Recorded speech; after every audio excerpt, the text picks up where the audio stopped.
Hi, my name is Andy Rice. I'm Vice President of Product and Analytics at the Weather Company, and we're here at the IoT World Congress in Barcelona.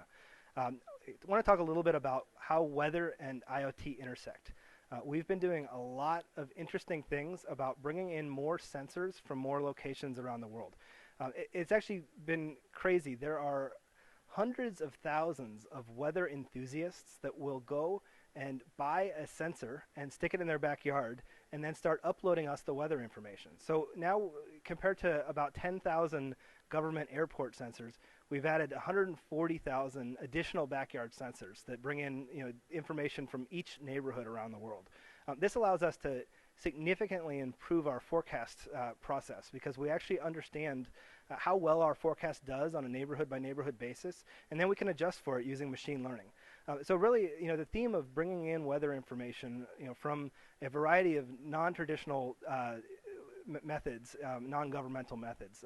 The one that we're really excited about exploring right now is cell phones. Cell phones are bringing in pressure data. So everyone's cell phone, the latest versions can sense pressure, can sense temperature, can sense humidity. And we're actually collecting 7 million pressure readings a day right now from the Weather Channel apps. And our goal is to get to 100 million a day. And this is going to allow us to do really interesting things. It will improve our forecast, but it will also let us know which pockets were actually hit by a tornado, which is really exciting because we can actually understand exactly the track of the tornado based on which cell phones are showing pressure drops. So that's really exciting.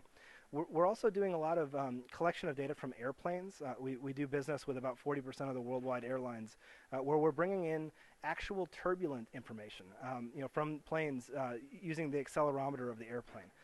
Traditionally, turbulence was measured by the pilot, and the pilot had an opinion about how bad it was. So they'd fly the plane into the storm and be like, "Oh, it's kind of bumpy." But what we found was different pilots had different opinions on how bumpy it actually was. And when we can actually measure it, we can actually improve our forecast a lot better by getting actual numeric data. Other places where we're using IoT is in the vehicles. So connected vehicles, actually looking at how fast windshield wipers are moving or anti-lock brake systems, how often they're kicking in, to understand how hard it was raining or how icy it was on the road. So those are a few examples, and really it comes down to bringing in the data from all of these new sources, and then understanding how that data is going to be impacted, and then sending the data back to the end users that have to make decisions, like pilots that have to decide to fly out a turbulent way. So I appreciate you taking the time to listen, and thanks a lot from the IoT World Congress.